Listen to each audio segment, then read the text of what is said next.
Assalamualaikum warahmatullahi wabarakatuh.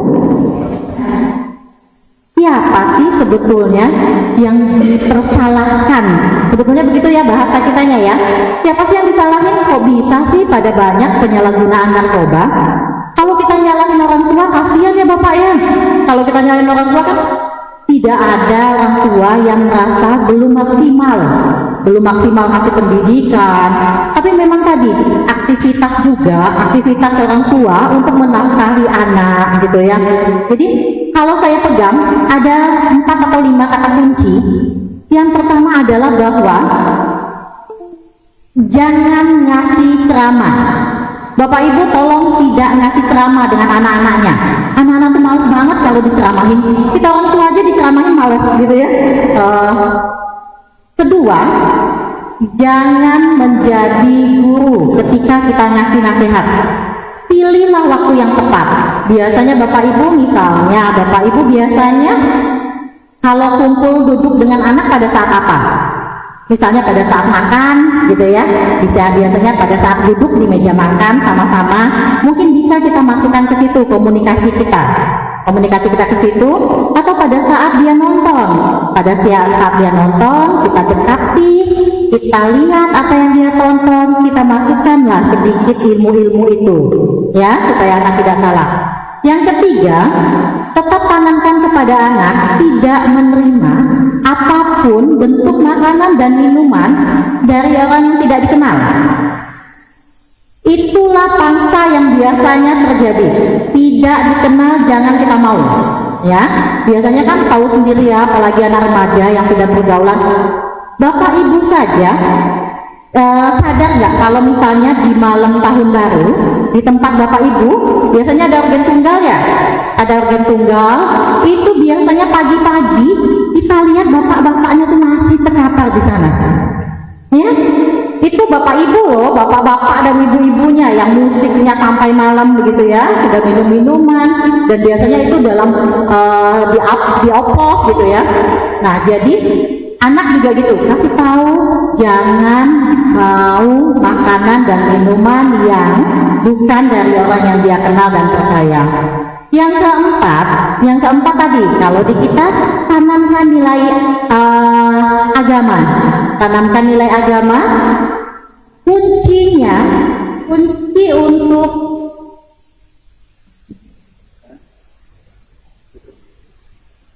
yang ini bukan saya kan? Kuncinya tanamkan nilai agama. Kunci dalam pendidikan ini adalah ada 2, bahwa ada masalah dan ada kontrol diri. Ketika seseorang tidak mampu, tidak bisa mengontrol dirinya dalam menyelesaikan masalah, makanya dia lari ke narkoba, ke nafza ini. Oke? Di sini saya kebagian menjelaskan tentang adiksi, konseling, dan rehabilitasi. Saya yakin Bapak Ibu dan mbak-mbak, kakak-kakak kayaknya mungkin yang lebih paham dibandingin saya. Namun sebagai seorang akademisi, saya akan berbagi dari segi teoritis dan akademisinya ya.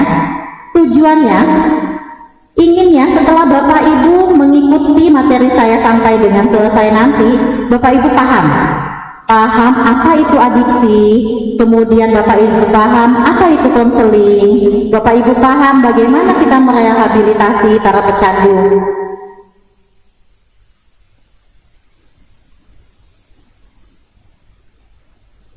Kita harusnya berterima kasih sekali dengan BNN Kota Bengkulu yang tetap mau eksis untuk mengatasi kasus-kasus yang sudah disebutkan tadi, tingginya kasus ini. Di tengah pandemi COVID-19 ini, BNN tetap fokus.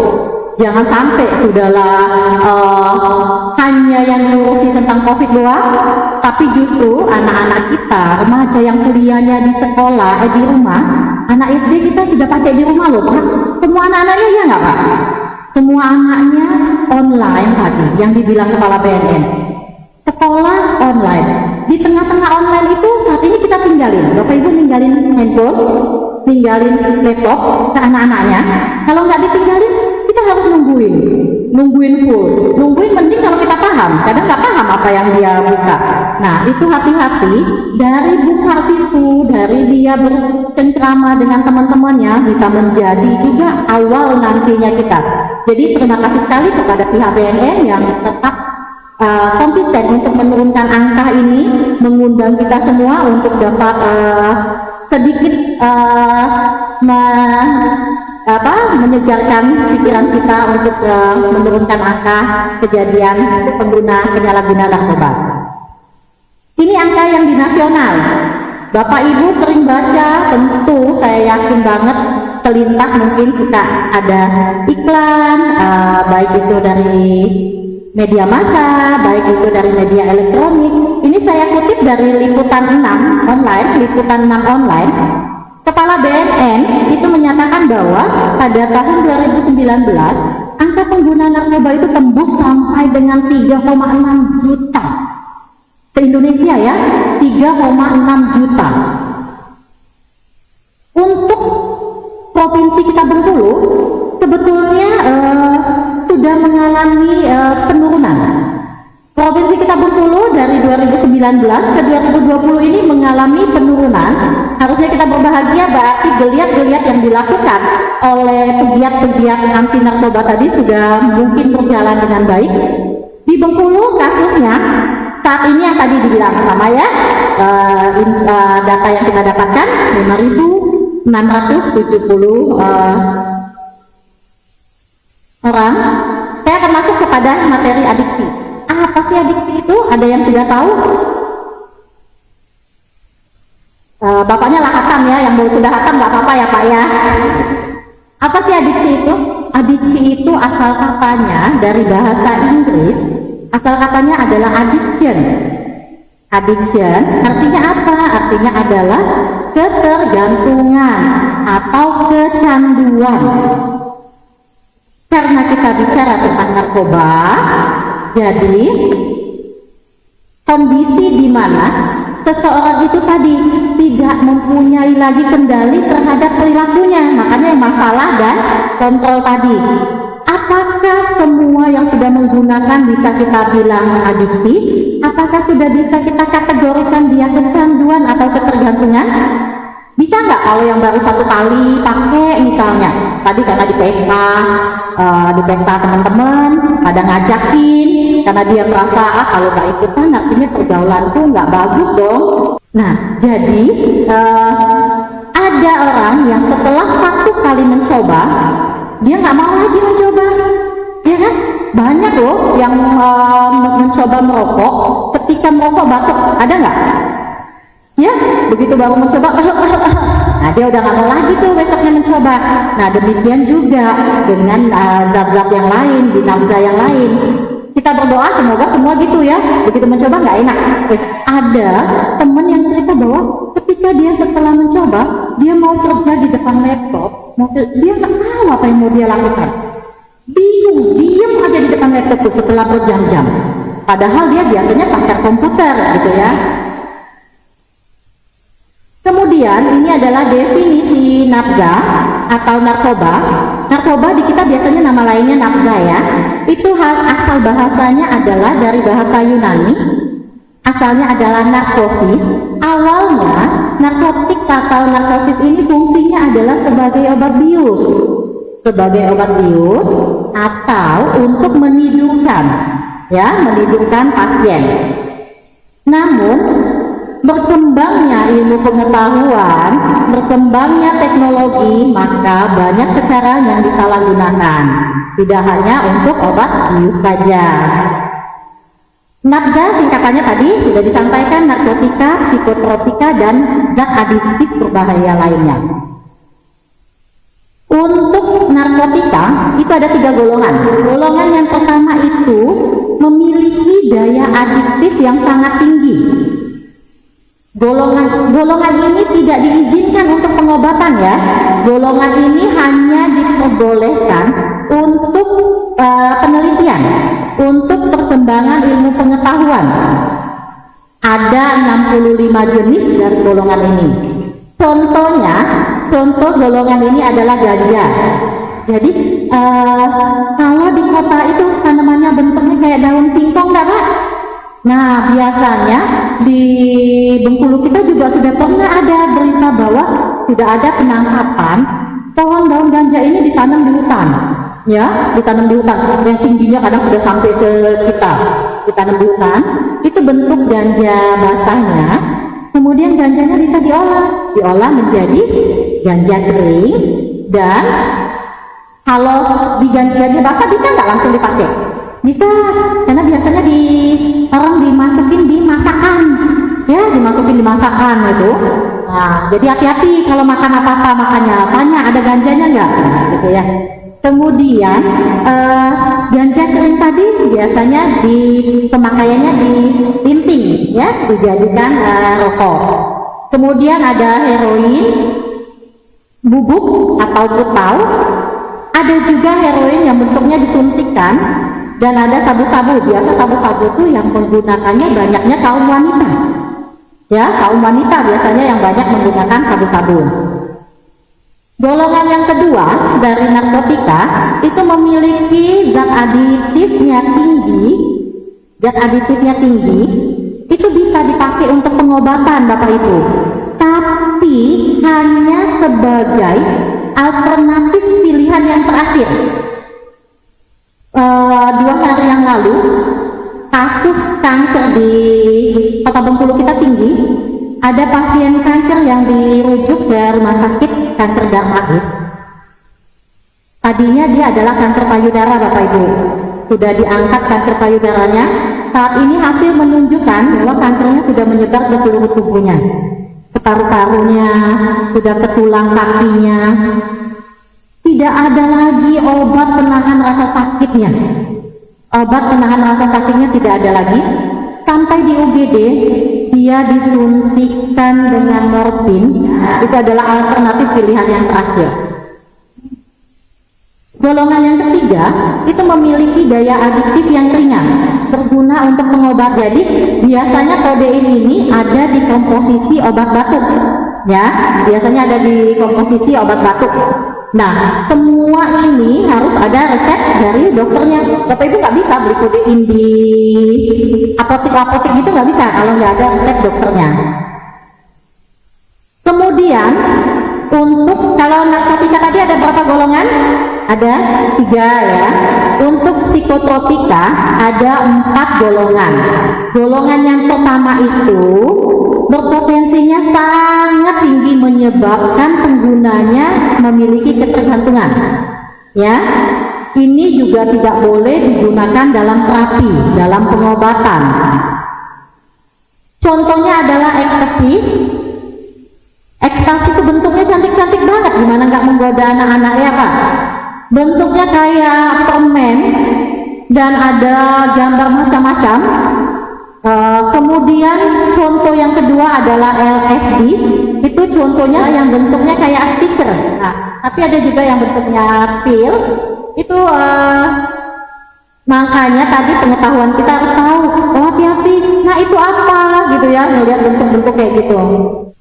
Kemudian golongan kedua ini berpotensi tinggi menyebabkan ketergantungan. Yang pertama tadi potensi sangat tinggi, yang kedua tinggi dalam menyebabkan ketergantungan. Digunakan amat terbatas dalam terapi. Contohnya amfetamin, sirup, ya, sirup diminum, metamfetamin dan Ritalin, bentuk bubuk dan bentuk tabletnya. Golongan ketiga tadi yang menyebabkan ketergantungannya sedang, potensinya itu pentobarbital. Bentuknya itu disuntikkan, biasanya di cairan infus. Kemudian golongan yang keempat itu potensi menyebabkan ketergantungannya ringan. Memang banyak dokter menggunakan ini sebagai obat penenang untuk pasien-pasien. Contohnya diazepam, clobazam, ya, diazepam dan clobazam. Sekarang adalah zat adiktif berbahaya lainnya. Apa sih itu? Jadi dia bukan narkotika, dia bukan psikotropika. Bentuknya bisa alami, bentuknya bisa sintetis, bisa semi sintetis.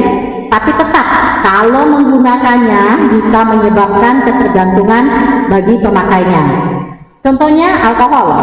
Jadi hati-hati, makanya kita sekarang lagi musim COVID ini orang membuat cairan hand sanitizer itu menggunakan alkohol ya? Ya, menggunakan alkohol, makanya tidak boleh alkohol murni kok. Ya, makanya biasanya dicampur ya, dicampur dengan asen misalnya, pelebut. Kemudian tembakau gorila, kemudian ada kafein, senyawa kimia yang ada di kafein.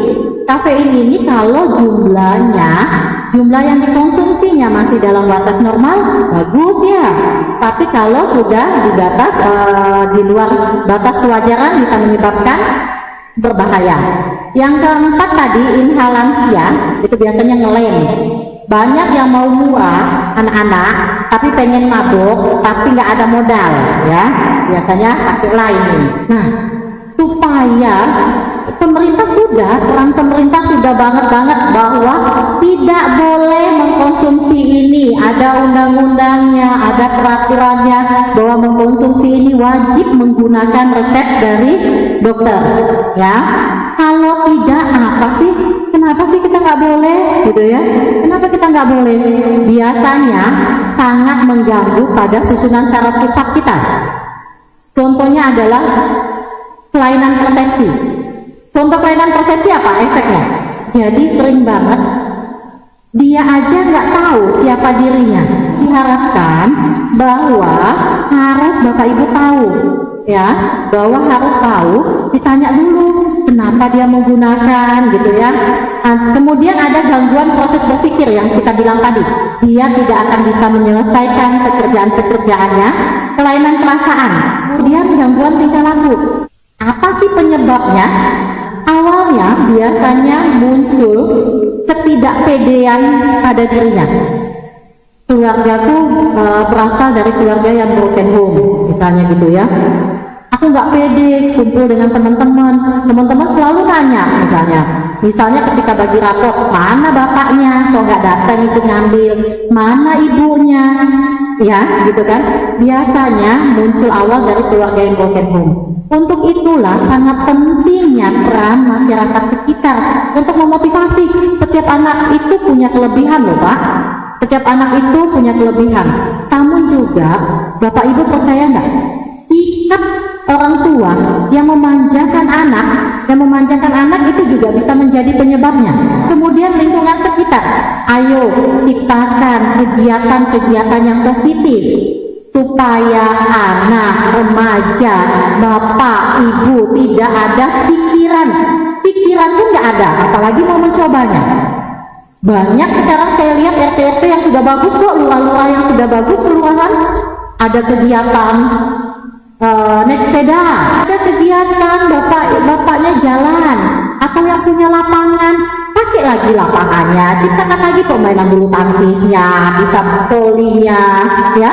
Nanti Bapak Ibu ciptakan, lihat gali potensi lokal di tempat Bapak Ibu, misalnya sebagai RT, sebagai Karang Taruna, sebagai lurah, ngelihat kita punya nih lapangannya nggak dipakai, apa salahnya sih kita ngecek sama-sama. Tolong gali potensi yang ada di lingkungan sekitarnya untuk memanfaatkan, menggunakan jadi kegiatan-kegiatan yang positif. Kemudian pengaruh besar adalah di sekolah. Tadi dibilang anak sekolah, kalau yang sekolah-sekolah itu jam 7 sampai dengan jam 4, ditambah lesnya lagi. Jadi paling besar adalah pengaruh teman sebaya. Ini arti penyalahgunaannya. Jadi kalau kita sudah ketergantungan, itu tubuh itu menuntut dosis yang lebih, supaya dapat efek yang dia inginkan ya.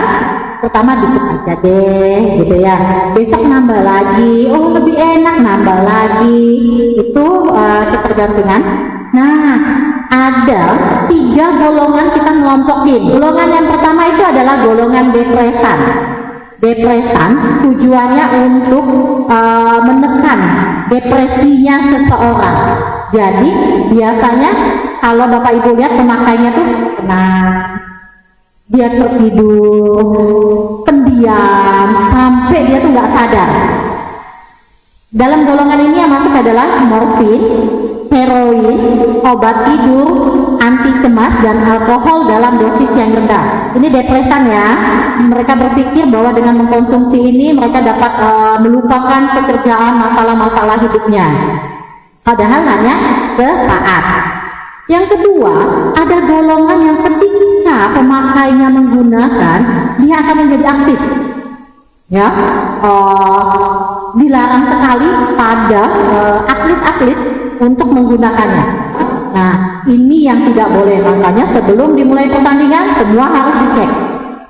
Pemakainya itu jadi aktif, lebih segar kita melihatnya, dia lebih bersemangat. Contohnya tadi, sabu-sabu, ekstasi, dan kafein. Yang ketiga, golongan halusinogen. Golongan halusinogen ini membuat orang berhalusinasi, berfantasi. Jadi dia punya pandangan yang beda dengan orang lain, dan juga dia punya pandangan yang beda dengan dirinya. Ya, masuk dalam golongan ini contohnya ganja, janur, dan tanaman kecubung. Itu dikit aja sudah sangat memabukan. Gimana sih Bapak Ibu tahu? Oh, dia ini sudah pengguna, oh dia ini belum. Itu gimana Bapak Ibu bisa tahu? Biasanya jalannya sempoyongan. Kemudian bicaranya pelo. Gimana bicara pelo itu? Lu siapa? Nah, gitu ya. Bicaranya pelo. Kemudian dia apatis. Apatis itu dia merasa dirinya rendah, minder tadi. Kemudian mengantuk. Kemudian biasanya kalau kita sidak atau polisi atau BNN itu biasanya ketemu alat bantu penggunaan narkotikanya. Kemudian biasanya pengguna narkoba itu emosionalnya tidak bisa dia kontrol. Ya, salah dikit gua bacok lu, ada gitu bahasanya. Dia lebih agresif, kemudian sering mengurung diri di kamar atau kamar mandi. Kemudian biasanya orang itu sudah dia malas ketemu dengan orang lain. Males banget ketemu dengan, apalagi kalau disuruh bilang ada gurunya datang, nah mulai itu ya. Ada banyak berjuta alasan yang mereka sampaikan. Kondisi akibat penggunaan narkotika itu yang pertama itu adaptasi tubuh dulu. Adaptasi tubuh yang semakin meningkat tadi, pengen efeknya sampai apa? Setelah tubuh kita mengadaptasi menggunakan narkoba, kita lanjut dia akan ke overdosis. Karena kan pengennya lebih gitu ya. Dia akan overdosis. Kalau dengan bantuan kita pengen menyetopnya, biasanya reaksi pada tubuh muncul putus zat atau sakau. Putus zat atau sakau ini itu biasanya gejala yang timbul karena kita berhenti atau menurunkan kadarnya. Jadi kalau di Korea itu ada pelaporan kejadian penyalahgunaan narkoba, kliennya dimasukkan ke dalam penjara. Di sana dia berusaha untuk memang tidak menggunakan sama sekali lagi. Memang tidak instan ya Bapak Ibu. Biasanya kita bilang di narkoba ini bukan dia sembuh. Kita tidak menggunakan istilah sembuh ya Pak ya. Kita tidak menggunakan istilah sembuh, tapi kita gunakan istilah pulih. Kita gunakan istilah pulih atau recovery ya. Setelah 3 bulan, harapannya setelah dia keluar dari penjara, dia bisa lagi ikut aktivitas di tengah masyarakatnya ya. Nah, tugas berat kita adalah bahwa kita harus menerima. Kita harus menerima ketika dia sudah keluar, nggak boleh kita memvonis lagi, nggak boleh kita jauhi, nggak usah diajak dia kegiatan ini ya, karena dia ini pengguna narkoba. Itu sulit ya Pak. Kemudian keempat, akibatnya itu bisa menimbulkan penyakitnya sampai dengan gangguan jiwa. Efeknya juga bisa sampai dengan ke HIV atau AIDS karena pemakaian jarum suntiknya ya. Pakai dari satu ke satu, mau beli nggak ada. Makanya yang terakhir adalah kondisinya adalah bahwa kita harus sugesti. Kita harus tersugesti, kita kasih dorongan yang sangat kuat. Sugesti itu dia tuh pasti suatu saat ada deh keinginan untuk menggunakan kembali ya, ada keinginan untuk menggunakan kembali. Makanya kita lah yang mengasih penguat-penguatnya. Dampak yang ditimbulkan itu sampai dengan kematian ya Bapak Ibu. Sering banget yang tadi yang dia stimulan itu dia kalau tawuran itu kayaknya yang paling kenceng teriaknya paling kencang teriaknya, tapi tidak juga, belum tentu juga sebagai pemakai. Tapi biasanya ada stimulan yang dia dapatkan. Kerja tidak fokus sampai dengan menyebabkan kematian ya. Nah, tugas kita lah sebagai pegiat itu adalah pada pencegahan dan penyuluhan. Bapak Ibu, pencegahan yang kita lakukan itu kita ngasih informasi. Ingat ya, syarat informasi kita bisa diterima apa? Yang pertama, informasi kita itu harus menarik terlebih dahulu. Menarik orang untuk dengar informasi yang akan kita kasih. Itu yang pertama. Kemudian, usahakan tadi. Orang tuh males kalau cuma dengan cuap-cuap, kasih gambar yang kasih contohnya, yang dia lebih mudah pahamnya. Kemudian tadi libatkan tidak hanya Bapak Ibu nanti pegiat, libatkan semua unsur yang ada di sekitar Bapak Ibu, baik itu orang tua, baik itu media cetak, kampus, sekolah. Namun kalau dia sudah kena, mempan nggak sih kita ngasih penyuluhan aja? Ya, nggak mempan lagi ya. Kalau dia sudah kena, kita ngasih penyuluhan aja. Sifat penyuluhan tidak instan ya Bapak Ibu. Jangan pernah berharap hasilnya adalah instan, tapi continue yang kita inginkan. Biasanya kalau sekali masuk masih mental, 2 kali masuk masih mental, berkali-kali kita bisa ingat ya. Dan harapan kita itu pengobatan bagi klien nafza itu adalah awalnya dengan detoksifikasi. Detoksifikasi itu menghilangkan racun, zat yang sudah digunakan selama ini. Setelah detoksifikasi, kita masuk kepada topik bahasan yang kedua. Topik bahasan yang kedua adalah konseling, ya. Apaan sih konseling itu? Konseling itu apa, Pak? Ingat, kata kunci konseling adalah proses, ya, proses interaksi yang maksudnya adalah memfasilitasi pemahaman diri dan lingkungan. Tujuannya itu adalah membentuk, menjelaskan tata nilai yang kita harapkan. Tata nilai yang kita jelaskan ini adalah gunanya ada untuk di masa mendatang. Tata nilainya kita bilang bahwa ini dilarang oleh undang-undang, dari segi agama pun ini tidak boleh, gitu ya. Apa sih perubahannya? Bapak Ibu ngarepin apa? Setelah ngasih konseling, apa sih yang diharapkan? Tentu kita berharap adanya perubahan pada tingkah laku, perubahan pada konstruk pribadi. Jadi dia tidak memandang dirinya rendah. Setiap orang punya masalah kok. Oke lah, keluarga itu tadinya dari orang kaya, aku tidak, tapi pasti aku punya kelebihan lain, gitu ya. Jadi dia menganggap bahwa dirinya punya potensi yang bisa dia gali, bisa dia kembangkan, yang bermanfaat. Kemudian harapan kita setelah proses konseling itu, dia mampu untuk menangani masalah-masalah dalam hidupnya, dan dia memiliki pengetahuan dan keterampilan dalam membuat keputusan. Kalau aku masih lanjut menggunakan narkoba, gitu ya, apa jadinya masa depanku, gitu ya, masa depanku apa jadinya? Kalau yang sudah berkeluarga, apa jadinya dengan anak-anak, dengan istri, dengan suamiku, kalau misalnya aku di penjara, kalau misalnya aku sampai dengan direhabilitasi, gitu ya. Itu tadi pemahaman. Fungsinya jadi kita membuat pemahaman, membuat pencegahan, pengentasan itu kita membantu klien tadi keluar dari masalahnya. Jangan kita cuma ngomong stop lah make, jangan make lagi, nggak bisa kayak gitu, gitu ya. Kita harus tahu dulu masalahnya apa sih, kenapa di awalnya bisa menggunakan, gitu ya. Kemudian fungsi pemeliharaan. Kalau dia sudah putus make tadi, kita pelihara lah, jangan sampai dia kembali lagi untuk mencoba atau menggunakan. Unsur yang ada di dalam proses konseling, konselor tahu orang yang memberikan konseling. Konselingnya adalah kliennya tadi ya, kliennya. Yang ketiga pasti ada masalah yang dia hadapi. Yang keempat materi kita, apa yang kita berikan, kemudian metode kita. Metode beda-beda ya. Gak bisa kita ngomong dengan bapak-bapak sama dengan ngomong dengan anak-anak. Gak bisa ngomong dengan anak-anak sama dengan remaja. Beda ya.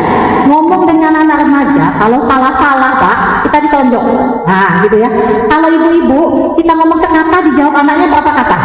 Ya gitu, dibalasnya. Sampai dengan tujuan yang kita inginkan bisa kita capai.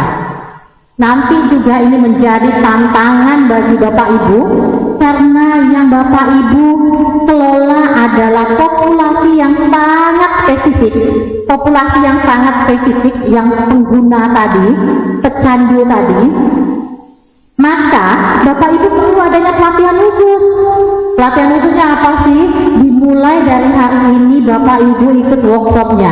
Bapak Ibu harus menguasai teknik-teknik yang efektif dalam mengatasi kondisi ekstrem klien. Bapak Ibu kalau nggak kuat-kuat, ketika Bapak Ibu baru ngomong sekata, Bapak Ibu sudah nggak selamat, ya. Jadi teknik-tekniknya harus Bapak Ibu kuasai, pahami.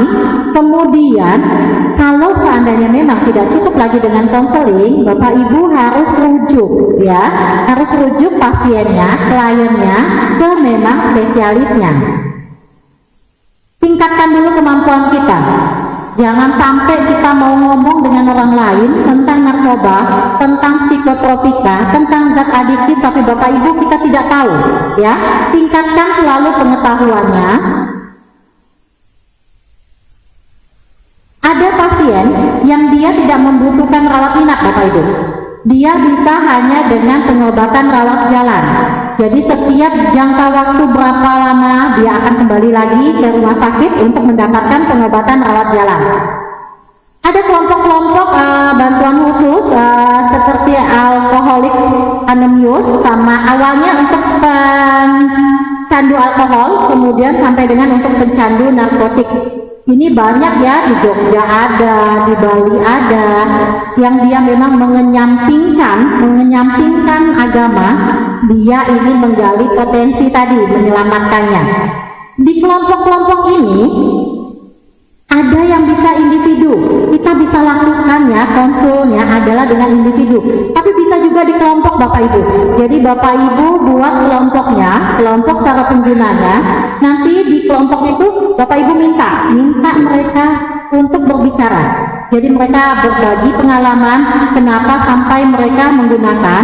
Ada yang sudah lumayan pulih, mereka akan menceritakan bagaimana mereka bisa pulih.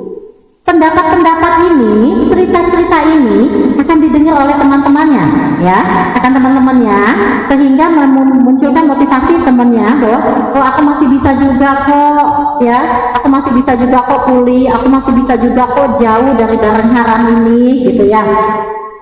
Ini adalah langkah pelaksanaannya. Tadi jangan kita nggak mau tahu tentang ilmu psikologis, ya. Ilmu psikologis penting karena kita harus tahu dulu individu yang mengalami. Kemudian farmakologi tadi, farmakologi itu farmasi ya Pak, obat-obatannya. Kita harus tahu kalau ini efeknya apa. Kemudian sosial budayanya. Jangan lupa Bapak Ibu interaksi selalu. Setelah tahu kenapa sih nak memakai ini, gitu ya awalnya ya. Iya gimana nggak mau pakai, di rumah nggak ada siapa-siapa, Bapak Ibu sibuk semua. Inilah yang jadi temanku, gitu ya. Begitu pulang mau cerita dengan Bapak sudah ngomong capek, ya kayak gitu. Setelah kita tahu interaksi dengan tokoh agama, interaksi dengan gurunya, ya, dengan semua itu sebagai intervensi awal untuk pencegahan.